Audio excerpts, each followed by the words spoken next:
दिल्ली व अहिल्यानगर येथे घरफोडी करणारा अट्टल चोरट्यास स्थानिक गुन्हे शाखेने केले जेरबंद। 6 जुलै 2025 रोजी भिंगार कॅम्प पोलीस ठाणे जिल्हा अहिल्यानगर या ठिकाणी घरफोडीचा गुन्हा दाखल करण्यात आला होता। सदर गुन्ह्यातील आरोपी सोपान पाटील याने सोन्याचे दागिने, रोख रक्कम असा ऐवज चोरून नेला होता। सदर गुन्ह्याचा तपास या गुन्ह्यातील आरोपी सोपान सोमनाथ पाटील वय 21 वर्षे राहणार वणी तालुका जिल्हा धुळे याने केल्याचे निष्पन्न झाले होते। त्या गुन्ह्यातील आरोपी सोपान पाटील हा गेल्या अनेक महिन्यांपासून फरार होता। सदर आरोपी सोपान सोमनाथ पाटील हा धुळे शहरात झाशी राणी पुतळ्याजवळ उभा असल्याची माहिती एलसीबी पोलीस निरीक्षक श्रीराम पवार यांना मिळाली। त्यांनी आगलीच पोलीस निरीक्षक श्रीराम पवार यांनी पथक तयार करून सोपान सोमनाथ पाटील याचे वर्णन सांगून त्या ठिकाणी पथक रवाना केले।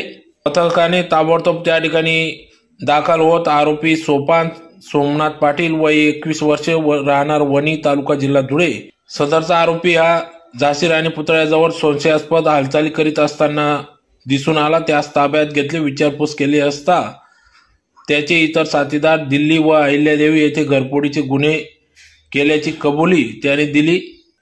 यात सदर आरोपी सोपान सोमनाथ पाटील याच्यावर तोपखाना अहिल्यानगर गुन्हे taluka police station 1 Bhingar camp Ahilyanagar, Topkhana Ahilyanagar, Mayur Vihar Delhi पूर्व, वसंत कुंज दिल्ली दक्षिण या 7 ठिकाणी त्याच्यावर वेगवेगळ्या कलमान्वये गुन्हे दाखल असून सदर अट्टल चोरटा सोपान सोमनाथ पाटील हा पोलिसांच्या ताब्यात आला असून त्यास ठाणे येथील भिंगार कॅम्प पोलीस ठाण्यात ताब्यात देण्यात आले आहे।